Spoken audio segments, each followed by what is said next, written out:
Welcome to Jojo Goes to IC, the show where every week I go to the BYU's International Cinema and watch several movies and talk about them, give you recommendations.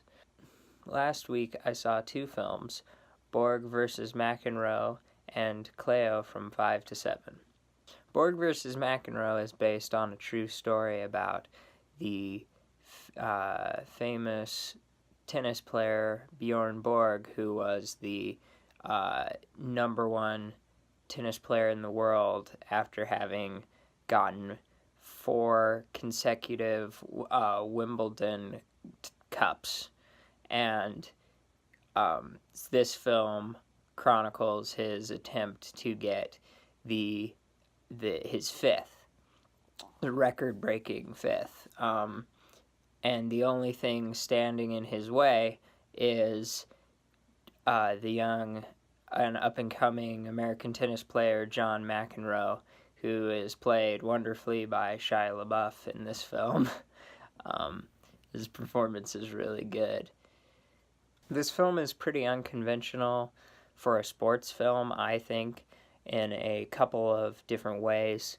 Most other films would probably focus their attention on John McEnroe because he's the underdog, the up-and-coming person, and Bjorn Borg is he's very successful. He's a pro, you know. There's almost this the way the story is told, we have more of a focus on Bjorn Borg. The film almost makes him into the underdog because we get it's kind of this psychological look at him where if he loses, it's like he loses everything. He's not the best anymore if he doesn't get this 5th cup. The film sets both of them up as being complete opposites. You know, Bjorn Borg is this very stoic, almost robotic character who just focuses in on things. And John McEnroe, he's very explosive, and he gets incredibly emotional and fiery and yells a lot at the umpire and at the crowd. And you think, oh, you know, it's fire versus ice. You know, it's this the difference, this clash of these personalities. But over the course of the film, it's revealed that they're not all that different. They both have a father figure who pushes them in this direction and wants them to succeed. But in Bjorn Borg's case, his mentor also told him to show no emotion and to internalize everything and focus his emotions into his playing, but not letting anyone see it. And so you get these flashbacks to his childhood, and he's just as explosive as John McEnroe is. And so the film, the point that I think it's trying to make is that they're not all that different. Another way in which this film is pretty unconventional, in my opinion, is that it's shot in an interesting way where we have these, for the most part, we don't actually see the tennis matches throughout the film until the final game between the two of them. And we, in other films, you might, you know, shoot it from the side or from inside the court, but there's these pretty interesting shots where we get this aerial sort of bird's eye view of the tennis court, and we're just seeing them. They're like in the center and they hit the ball, and then it cuts to the other side, and sort of rapid fire editing, and it's almost as if they're playing the game against themselves, and it's about them. They're both equally matched, and it's not about like beating the other person, it's about not losing. Anyway, I would highly recommend this film. It's very well done. It gets a thumbs up from me. On to Cleo from 5 to 7. The film, which takes place almost in real time from 5 to 6:30, follows Cleo, who wanders the streets of Paris as she is waiting for the results of this test. She fears that she's going to be diagnosed with cancer. The film, it gives us this sort of portrait of Paris in the 60s, and we follow her. It's almost, it's kind of a city film.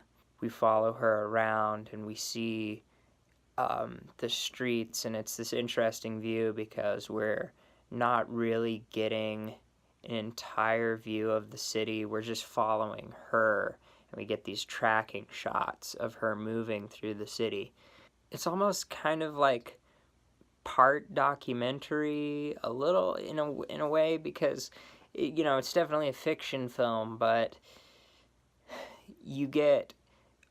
they're just filming there on the street, and so as she's walking around, there's lots of people just looking at her, and there's men catcalling her and stuff. It wasn't planned. It wasn't part of the film. They just people on the street did that. And it's interesting too, because that kind of plays into some of the larger themes and interesting aspects of her character. She, quite early on in the film, says that becoming ugly would be worse than dying to her. And so, and she's saying this as she's looking at herself in the mirror, at her reflection.